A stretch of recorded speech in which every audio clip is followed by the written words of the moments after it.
বাড়ির ছাদে বাহারি রঙের মাছ চাষ করে প্রতি মাসে ২০ থেকে ৩০ হাজার টাকা আয় করছেন ঠাকুরগাঁয়ের গোলাম মর্তুজা মনা। পেশায় তিনি একজন হোমিওপ্যাথিক চিকিৎসক। শখের বশে রঙিন মাছ চাষ করে পেয়েছেন সাফল্য। তার সাফল্যে রঙিন মাছ চাষে আগ্রহী হয়ে উঠছেন অনেকে। রঙিন মাছ চাষ তো আমি পড়ালেখা করি, আমিও আশা করব এর পরবর্তীতে আমি আমার বাড়িতে এইভাবে মাছ চাষ করার করবো আর কি। মনে হয় কাছ থেকে পরামর্শ নিব কীভাবে চাষ করতেছে, কীভাবে কী করতে হয়, কীভাবে পরিচর্যা করতে হয় মাছের। পড়াশোনার পাশাপাশি এটা করলে যদি পাশাপাশি কিছু ইনকাম করা যায়। নিজে দেখেও অভিভূত হয়েছে, আমার মনের মধ্যেও এটা আশা জাগতেছে যদি আমার ছাদের মধ্যে এরকম করি, আমি উদ্যোগকে অবশ্যই সাধুবাদ জানাই। গোলাম মর্তুজা মনা জানান শখের বশে রঙিন মাছ চাষ শুরু করেন তিনি, আর এই মাছ চাষে কাজে লাগিয়েছেন বাড়ির ছাদ। বাজারে চাহিদা থাকায় বছর ঘুরতে না ঘুরতেই সাফল্যের মুখ দেখেন তিনি। মৎস্য অধিদপ্তর ও সরকারের পৃষ্ঠপোষকতা পেলে মাছ চাষের পরিধি আরও বাড়াতে চান বলেও জানান তিনি।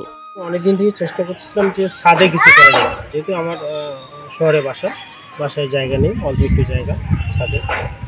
তো আমি আমার ছোটো ভাইকে দেখি যে সে অল্প একটু জায়গার মধ্যে এই মাছ চাষ করছে, রঙিন মাছ। তো তখন আমার চিন্তা হলো যে আমি ছাদে পারবো যে পরীক্ষামূলক ভাবে শুরু করি যে মাছগুলো আসলে এখানে হবে কিনা। তো তখন দেখলাম যে না, এখানে বাড়তেছে। তো পরে আস্তে আস্তে আরেকটু বাড়াই, তারপর দেখি যে না, মোটামুটি এগুলো ভালো বিক্রি হচ্ছে। পরে চিন্তা করলাম যে এগুলো সেল দেওয়া যায় কিনা।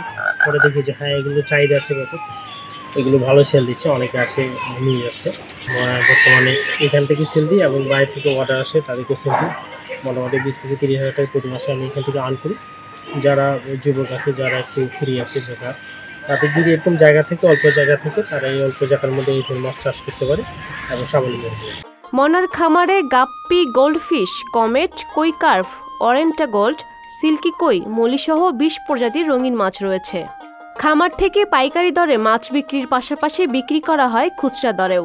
এই ধরনের উদ্যোগ যারা নেয় তাদের অনেক নিজের সেলফ কনফিডেন্স থাকে যে আমি আসলে এটার মধ্যে ভালো কিছু করতে পারবো। রাত্রিবেলা বিশেষ করে দেখি মাছটা পরিচর্যা করে যখন, আমার কাছে খুব মনে হয় যে ও আসলে প্রচণ্ড যত্নশীল। আমার কাছে এটা অনেক ভালো লাগলো এবং বিভিন্ন প্রজাতি, অনেক কালার, এত সুন্দর সুন্দর কালারের মাছ এখানে আছে। ঠাকুরগাঁও মৎস্য অফিসের দেওয়া তথ্য মতে জেলায় বিদেশি জাতের রঙিন মাছ চাষ করেন ২০ জন উদ্যোক্তা। ইতিমধ্যে এই মাছ চাষে সফলও হয়েছেন অনেকে। জেলার মৎস্য কর্মকর্তা মোহাম্মদ খালিদুজ্জামান জানান, জেলায় আগের চেয়ে বিদেশি প্রজাতির রঙিন মাছ চাষ বেড়েছে। উদ্যোক্তা গোলাম মর্তুজার পাশাপাশি নতুন কেউ রঙিন মাছ চাষে আগ্রহী হলে সার্বিক সহযোগিতার আশ্বাস দেন তিনি। এই রঙিন মাছ চাষ এটা একটি স্বল্প পরিসরে অল্প বিনিয়োগে কর্মসংস্থানের সুযোগ আছে।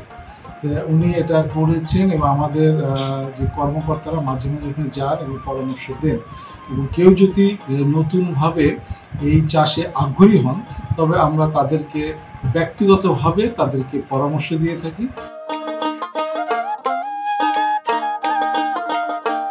পাপিয়া মামুন, সংবাদ প্রকাশ।